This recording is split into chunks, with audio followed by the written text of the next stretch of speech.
Okay, Dave, let's say a business owner has several children involved in the business. One is chosen to take over, but that decision is never clearly explained. There's no formal plan and no discussion about what happens to the others. What proactive steps should have been taken before this became a problem?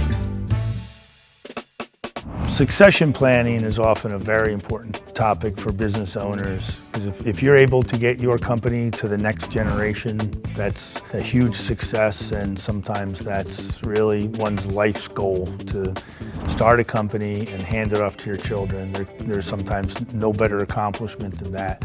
But if you don't do it the right way, it can often lead to disaster among the next generation, because there can be jealousies, there can be misunderstandings. Sometimes when you passing it to your children is hard enough.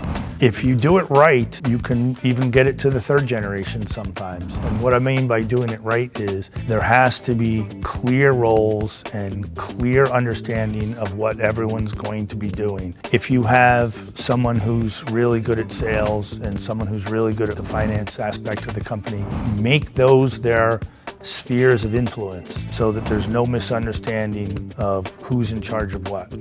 But if you simply hand off your company to your children when they're old enough to be running it themselves, just because you were a success doesn't mean that they're going to be a success. And if they had issues among themselves when they were children, when they were growing up, when they were in college, those problems are going to be substantially exacerbated when there's now money at stake, and especially when there's a lot of money at stake. So you and your business partner, even if you're not related, may be both handing it down to your children. You may have had a shareholder agreement for the last 20 or 30 years that worked perfectly for you. That shareholders agreement may not work for your children and your partner's children. Seek the advice of someone who's gone through this before with many clients. They know how to draft an agreement and they know what the issues are.